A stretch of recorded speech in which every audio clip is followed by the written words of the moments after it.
Welcome, Trojans, to the Voice of College Football USC channel. Glad to have you here joining us for a special edition of Trojans Talk on Tap, where I keep your glass full of the latest buzz on USC football, some news and notes about college football, and always a craft beer recommend at the end. Thanks for joining us. We are very pleased to have Brian Howell of the Boulder Daily Camera today joining us to discuss and preview the upcoming USC Colorado football game kicking off from Boulder Saturday, 9 a.m. Pacific, 10 Mountain Time on Fox. Brian, welcome to Trojans Talk on Tap. Looks like we might be having a slight connection. 1 second. I promise we have Brian here. He's slightly frozen. He'll be back with us in a sec. Okay. This is modern technology, but this is the good time to let you know that Brian has been covering Colorado football since 2010. We had him on the show back in December, shortly after Deion Sanders was hired as the new Colorado football coach, and we're glad to have him back. He's an AP voter as well. If you're not following him, need to follow him on Twitter. Tony will be putting that link in the chat, but he is the number one source for Colorado sports, especially Colorado football, and he does cover the women's basketball team as well. So bear with us for 1 second as we get through these technical difficulties. I will also let you know that while we're waiting, is that we will be live from Tustin Brewing. For those of you in Southern California, we're looking for a place to watch the USC game. We want to go. You can go ahead and watch it at Tustin Brewing. We will be broadcasting our post-game live show, all 5 games this year from Tustin Brewing. So come down if you're a fan in Southern California. Make Tustin Brewing your home for every away game. We had John Walker last Saturday. It was fantastic against ASU. And we have a special guest that we'll announce later in the show that just committed and will be joining us for the Colorado game. There's also games against Notre Dame on October 21st, 4:30 p.m. on Fox. On NBC. Put that on your calendar. And the last 2 games will be on October 28th against Cal. Time is yet to be determined. And then also the last game, don't want to miss this one, on November 11th against the Ducks up at Autzen. Again, time is to be determined. So Tony, as we try to work through and get Brian back on here, what are your thoughts about this upcoming game against Colorado? Well, and we talked about this a little bit on the Pac-12 show last night. My big question is which USC team we're going to see. Are we going to see the USC team that rolled over Stanford like a freight train, or are we going to see the USC team that looked like they were doing the chicken dance against Arizona State? And I think that we're going to see a much better USC team than we saw the other day. And Brian is there. We go. Welcome back.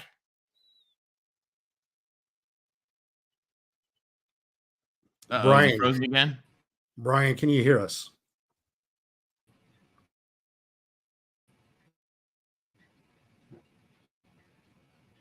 Oh, can you hear us, Brian? Brian, are you there? Sorry, guys. This connection's not very, very good here. No problem. I can't see you. So are you seeing a black screen for Tony and myself? That's better. All right, it's back. The wonders of technology. Sorry about that, everybody. Go ahead, Rick. Well, we hopefully will get Brian here. We are having some technical difficulties. Brian, if you can see us and hear us, please let us know. Maybe if you try logging off and coming back in, that may work as well. But while we're working through this, Tony, you were talking about what are your impressions going into this game with Colorado? Brian, if you can see us, give us like a thumbs up. PTS. Yeah, so again, I'm wondering which USC we're going to see. Are we going to see the USC that, fumbled snaps, that, couldn't tackle anybody to save their lives? Or are we going to see the USC that just shut them down at the line of scrimmage? And with this Colorado line, USC has the opportunity to dominate, I think, on both sides of the line of scrimmage. Big question is, will they?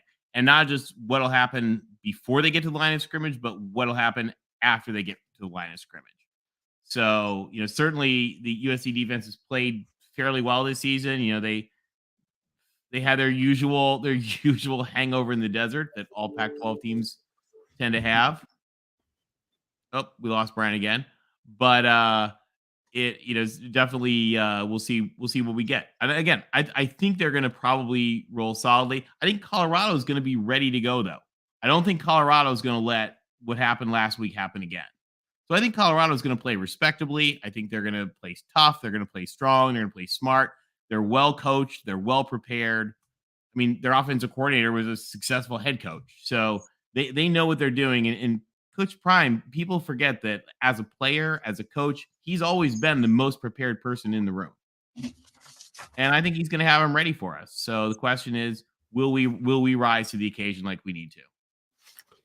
Yeah, this is going to be an interesting matchup because if you remember back in 2021, Michigan State, ironically, Colorado's former coach Mel Tucker went to Michigan State, and he built a roster, and they went 11-2. The following year, Lincoln Riley gets hired.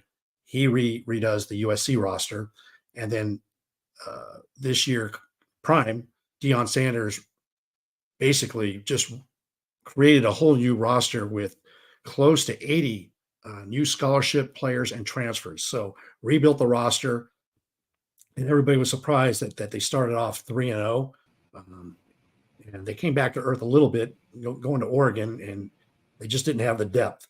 But I think we may have Brian here. Let's give it another go. Thank you, everybody, for your patience. Brian, we appreciate your patience. Can you hear us, Brian? Can you give us a thumbs up if you can hear us? I can hear you now. We'll see how long it lasts. Okay. Well, all right, we'll take perfect. it. Thank you very much for your perseverance. Viewers, thank you for tuning in and your patience. Without further ado, thank you, Brian Howell, for joining us here on Trojans Talk on Tap on the USC channel, a voice of college football. We had the privilege of meeting with you. We'll see if we can get through it. Okay. Had the privilege of meeting with you last December. Thank you for joining us again. Let's start off by talking about this game on Saturday and give us the feeling, after that tough loss at Oregon, what is the mood inside the locker room and around campus at Colorado going into this big game against USC?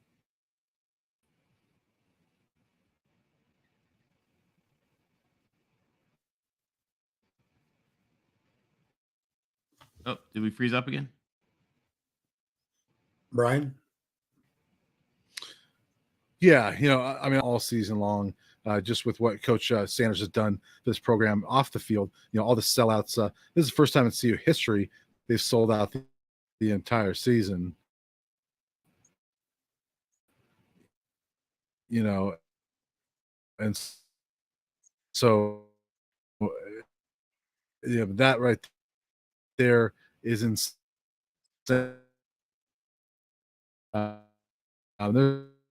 There's a lot of buzz about this football team right now. Okay, we're still challenged on the connection, but I think I understood what you said. This is going to be the 5th consecutive time that Colorado has appeared on national TV. Last week, it was the #1 game, over 10 million viewers. The previous week, against Colorado State, on a 7:30 Pacific window on ESPN, had 9.3 million viewers.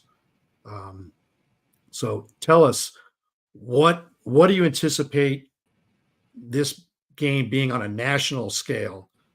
Is it looking at the same type of viewership, would you think, versus Oregon, or because the Oregon loss, it maybe has taken away a little bit of the shine on this game? What are your thoughts? Oh, we lost him again. All right. Well, hopefully we'll get him back. If not, maybe we get him another time.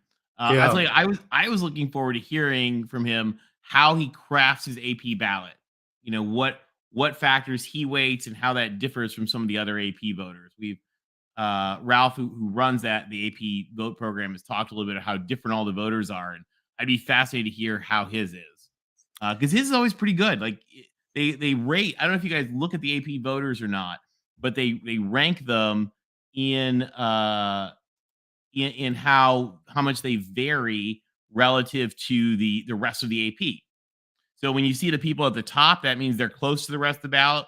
When you see at the bottom, and Brett McMurphy is usually the last one because his ballot is usually the most askew from everyone else's.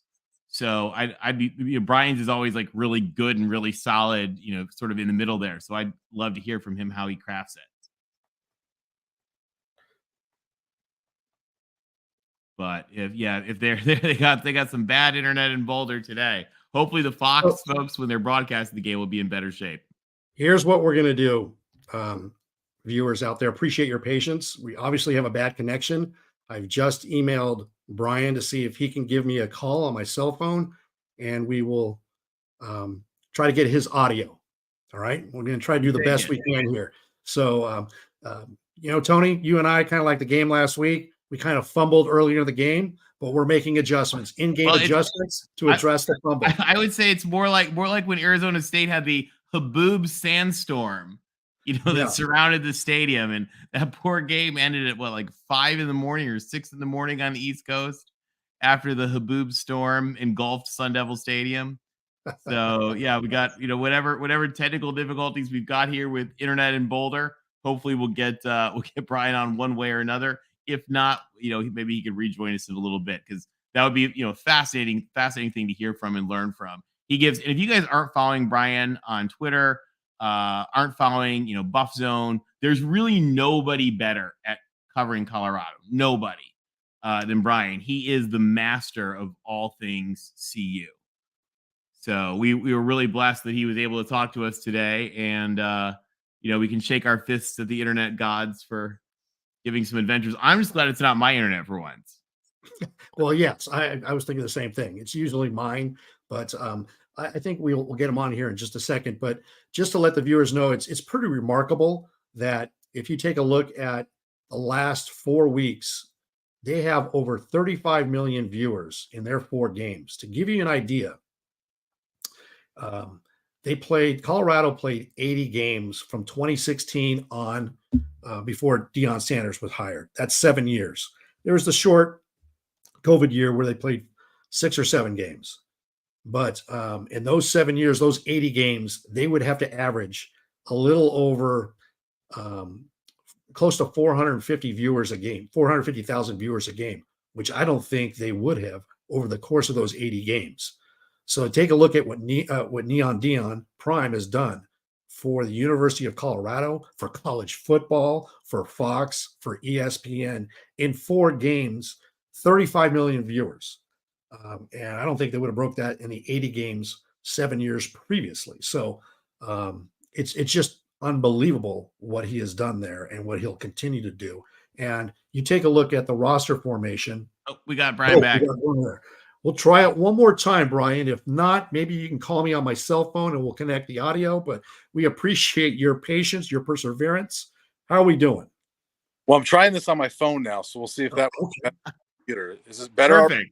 Yes, it's much better. Okay. So Great. Hopefully you can see us and you can hear us. All right, we'll do it selfie style for me here. We'll go quick. All right. Thank you so much. All right. So we just kind of mentioned while you were off the air that kind of like USC in the beginning of the game last week against ASU, we fumbled the ball and we're making adjustments. And so we're doing it on the fly here. But I was just talking about how it's amazing that this is going to be the 5th consecutive game that Colorado is going to be on national TV. In the previous 4 games, totaling over 35 million viewers. And I was just sharing with our audience that if you look at from 2016 on, they played 80 games. That was their 10-win season. They went to the Alamo Bowl. If you look at those 80 games, they would have to Colorado would have had to average 450,000 viewers a game. It's quite possible that Deion Sanders has done that in 4 games. So what is the mood moving into this game after a tough loss? It's tough to play at Oregon, at Autzen. That's a lot to ask. But what's the mood like on campus in the locker room going into this game? Yeah, I mean, the locker room is basically, let's just regroup and get back together. They looked at last week as, kind of like everything just kind of went wrong, and that there was a lot of things they did to themselves. They credited Oregon. I mean, Oregon's a really good football team, and did a lot to them. But I think their mood is really, let's get back to what we do best and let's eliminate some of those mistakes. They have flaws, but they can get back to that. And the mood on campus is just the same as it's been. I mean, last week might have dented it a little bit, but people are still excited about this. I mean, Big Noon Kickoff is here for the third time in 3 home games, which is insane. I mean, they've never been here before. Games been here since '96. They've already been. So the buzz is just insane. And then when it's all published, the guest list, who's going to be here, the celebrity list is insane. And Dion said today that the celebrity list might be 3 times what has been published. And he said about half the NBA is going to be here. So I think people get excited about those things as well. So there's plenty of buzz. Yeah, it's funny how when USC had 4 or 5 celebrities on the sideline, that got the NCAA all concerned back in the day when Pete Carroll was coaching the Trojans. But now it's different. It's NIL, it's transfer portal. And I was talking about earlier how these two teams are very similar. You had Lincoln Riley kind of rebuild his roster when the year after Mel Tucker, ironically, the former Colorado coach that went to Michigan State, when he rebuilt his, they went 11-2.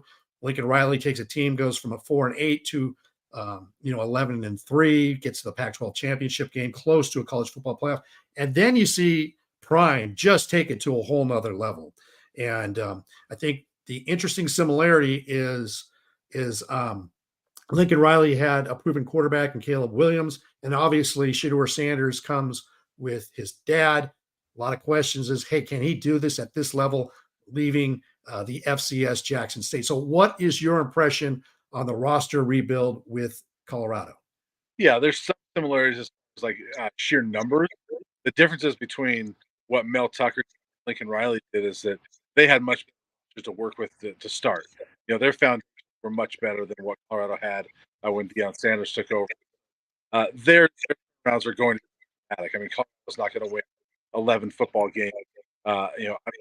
They'll win 8. We'll see. They just foundations. USC was 5 and 4 stars.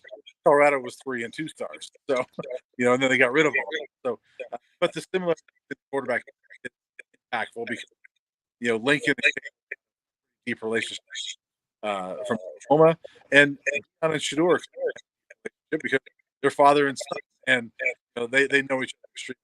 So when you have that quarterback, you can compete.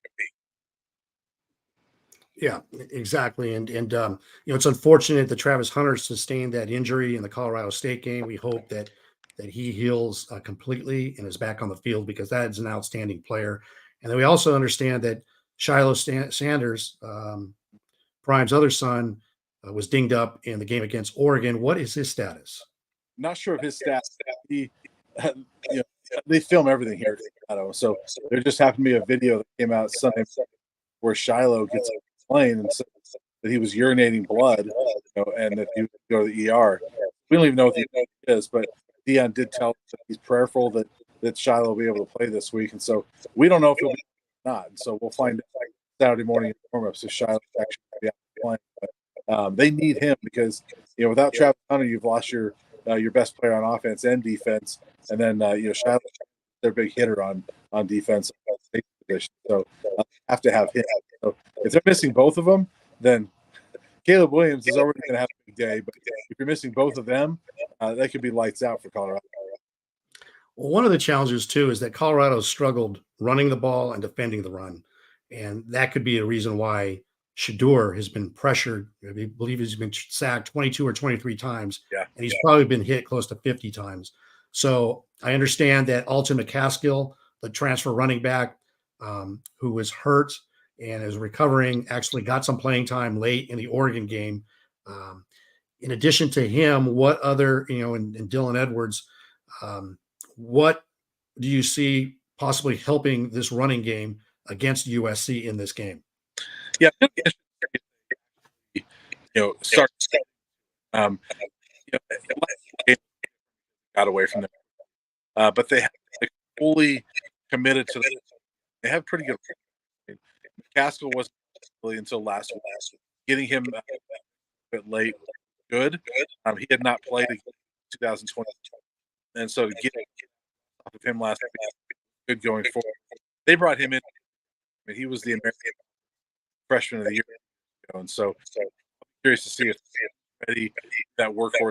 Dylan Edwards is an extreme, but then you have they haven't really. He had 15. Anthony Hankerson return. Brian, let's do this. You're breaking up and a little challenging here, but let's try this. I emailed you my cell number. We'll give it one last try if that's okay with you. Would you mind calling me on my cell phone, and I will put the audio up and we'll give it a go. If that doesn't work, well, then we'll just have to do it another time. We appreciate your time. We know you're extremely get a post game next week or something. Yeah, but let's try that. All right, I'll call you back. Okay, thank you.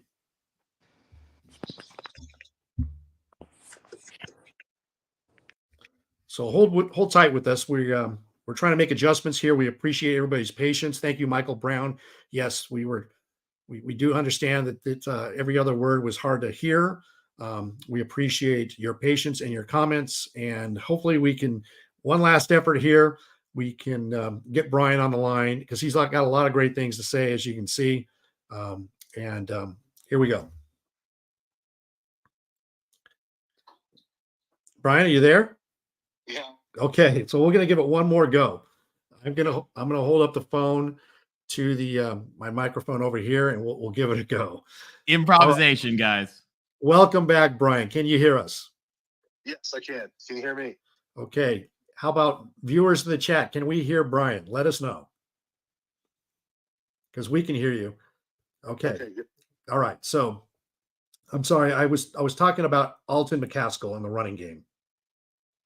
Yeah, getting him back last week was big, just to get his legs under him a little bit. He had not played a game since 2021. He missed all of last season with a knee injury when he was in Houston, and they had brought him along slowly, knowing they need him for the stretch run. They brought him in here to be the guy. So, they have not had the guy that they wanted to be their lead back all season yet. So I'll be curious to see if they get him more in the mix, if he's ready to be that 15, 20 carry a game guy, because they need that run game going. And he was the American freshman of the year 2 years ago. And so I think he's the real key to that. But they've got talented backs. And that's what's strange about the running game not being on track, is that they've got a handful of backs that are really good, but they just haven't been able to get anything going. Yeah. Tony? Yeah. Brian, and I know we're at close to time. We've had some technical issues. I have kind of a side question for you that I think is a question a lot of our folks are wondering. You are an AP voter and a very good one, as we always see from your weekly polls. Was wondering, how do you put together your AP ballot? Like, what are the things that you weight most importantly? Well, there's a lot of factors, and I don't know if it's right or wrong. A lot of it is, when you do the preseason poll, a lot of it's going to be based on history and kind of what those programs were typically known for doing and what they did last year. And so that's a lot of it, but I'm not afraid to adjust it, week to week, especially early in the season. If a Clemson looks terrible, I'll drop them, and if USC looks terrible, I'll drop them. All right, great in week one, I'll put them in there. And then, week to week, I just want to see wins. I mean, I don't really like teams, if they win a close game against maybe a lesser opponent. Like, I know USC dropped 3 spots this week, which I thought was strange after a victory, especially on the road. And to me, that's impressive. It's impressive to win on the road against anybody, especially in the conference. And so there's a lot of factors to weigh, but I don't know if you're asking because of what happened this week, but just in general, I always find it fascinating.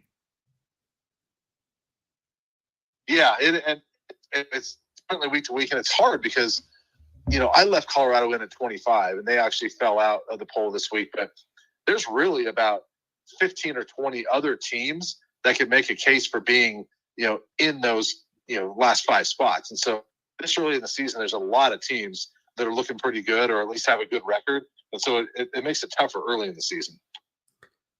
So Brian, full disclosure here, I had the Buffs. I had the over under at 4, and I took the under. I was thinking at the beginning of the year, it's a 3-win team. Obviously, they've equaled that. What was, obviously you beat TCU and everything changed. Then you followed with Nebraska, Colorado State. What is the goal of this team? Is it to win every game? Is it to make a bowl? What fans are interested inside the locker room? What are the expectations for this team? Yeah, it's obviously inside most locker rooms, people are going to tell you that their goal is to win every game, right, and they think they win every game. And Colorado's no different. But I think if you truly talk to people within the program and they were realistic about it, I think that they would say if they can get to a bowl game, win 7-8 games, that'd be a fantastic season. And that's the way I've always looked at it. That when you're 1-11 and arguably, well, not arguably, I mean, they were the worst Power 5 team in the country last year. I always use the line, they were 1-11 and probably not as good as their record last year. That's how bad they were. And so if you read the roster and get to a bowl game, I think that's a really, really good year. Oh, it'd be tremendous considering the turnover, what Colorado was before 1-11. And as you mentioned, a bunch of 2- and 3-star talent. It's incredible. And the future is very bright for Colorado, because even if you take a look at USC, they didn't have the depth last year. And with injuries, the end of the season is very challenging. And I think Colorado is going to be experiencing most likely some of that now and later in the year. But you give Prime another year to build the depth. I understand that. I think Warren Sapp is going to come and coach the D-line. Is that report accurate? Well, that's what he has said. Okay. I would imagine that. I mean, they're very close. I would imagine that they'll try to get him here in some capacity, whether it's a graduate assistant or something like that. I don't know if he'll be the full-time defensive line coach, but I could see him being here. He clearly wants to be here, so I could see him being, in some sort of role, like maybe a grad assistant. I mean, obviously an older grad assistant. They clearly want him, and he wants to be around here. Yeah, and that would be great for recruiting. You give Prime another year in the transfer portal and recruiting, the sky's the limit, because 35 million viewers, everybody's going to be watching this game. You'd mentioned half the NBA or a quarter of the NBA is going to be here. But hey, we appreciate your time. Just another question and we'll wrap it up. What are the keys for Colorado, in your opinion, to be successful and have a chance to beat USC this Saturday in Boulder? Well, they've got to make USC uncomfortable, and they've got to create some things that USC is not used to doing, like turning the ball over. USC obviously, does not turn the ball over very much. I think they're have the fewest turnovers in the country since the start of last season. Colorado's got to create those, and they've been good at that this season. Yes. Only got one last week, but that was the first one against Oregon all year. So they've been good at creating turnovers. They've got to do that, and they've got to figure out something with the run game. They got to stop it, or at least slow it down, and they've got to get going with their own run game to take some pressure off Shedeur Sanders. Excellent. Hey, Brian, we appreciate you. Thank you. With the technical difficulty, we appreciate your time. And please follow Brian Howell. He is the best out there, AP voter. And again, Brian Howell with the Boulder, Daily Camera, and Buff Zone. We appreciate you, Brian. And we'll catch you later. Thank you very much. Thanks for your patience today, guys. Appreciate it. No, thank you. Bye-bye. Bye. Well, there we go, Tony. We worked through it, and that's what it's about. That's called fight on, everybody. That's how you fight on. Yeah, it might not go your way, but as Pete Carroll said, you don't win the game in the first quarter, the second quarter, the third quarter. You finish and you win in the fourth quarter. And so there we go. We got the phone to win it. We did get Brian Howell, and you heard him there. The keys to win is kind of like USC last year. We created a lot of turnovers, and that was part of USC's success last year. If you look at Colorado, they have won the turnover margin in their first 3 games. They didn't win it against Oregon. And not to say that if it was different, if they would have won a turnover margin, they would have won. That would have been the case. But when you do, Shedeur was sacked 7 times as well. They couldn't protect him. And that's been the situation all game long. And by the way, similar to phones for the win, tonight on the Voice College Football USC channel is a USC call-in show. So everybody that's in the chat right now talking about what you think, there's going to be a live call-in show, and our post-game co-host Tim Prangley is going to host it. It's going to be a lot of fun, and you can actually Tim has fixed the technology now. You can actually call an old school phone like a regular person and join. So we'd love to have you guys later tonight at what I think 9 Eastern, 6 Pacific. Yes. We got a lot of things happening on the channel. Actually, a half hour before we went on live, I got a commitment for our guest at Tustin Brewing this Saturday. And it's none other than former fullback, 2-time national champion, Brandon Hancock. Brandon Hancock, out of Clovis, California. He was also Sonny Bird's roommate during a freshman year. If you haven't caught the interview with Sonny Bird and John Walker, please do so. It's on the channel on Trojans Talk on Tap. And Brandon Hancock was part of the 04 and 05 national championship teams. I believe, though, in 04 he was injured, but that was the national championship game that USC beat Michigan 28-14 in the Rose Bowl. And then we all know what happened in 2005 when they beat the Sooners 55-19. Their defensive coordinator that day that gave up 55 is none other than Brent Venables. So it's funny how things come full circle. So Boomer, Sooner. Actually, I think I got the 55-19 right behind me right there. So come down to Tustin Brewing. Brandon Hancock will be there for the second half. The game kicks off at 9 o'clock, but Tustin Brewing doesn't open till 11. So plan to be there for the second half. There's Brandon in 05 against Stanford at the Coliseum scoring a touchdown. And the swimmer that you see in that picture is none other than Will Ferrell. So there's an event at USC every year called Swim with Mike.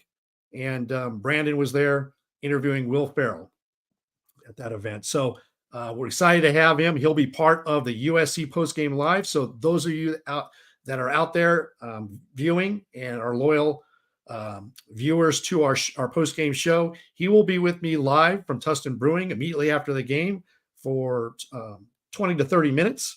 And Brandon actually worked for ESPN LA shortly after graduating USC. So he knows how to work the microphone, and we're going to have some great analysis.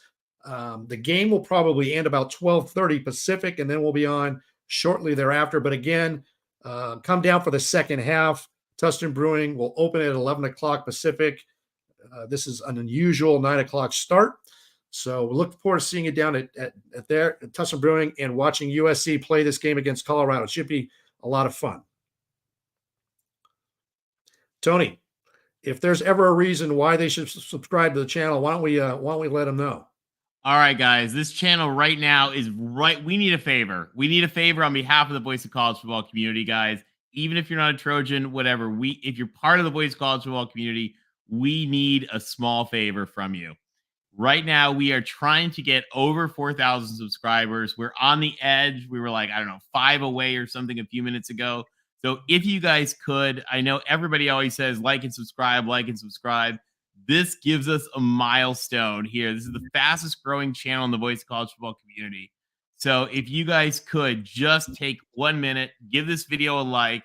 Apologies for the technical adventures, but if you could just subscribe right here to the USC Voice of College Football channel, there is a chance that here, while we're live on the air, that we could actually break 4,000, and we would really appreciate it. You guys would just be amazing if you could help us do that.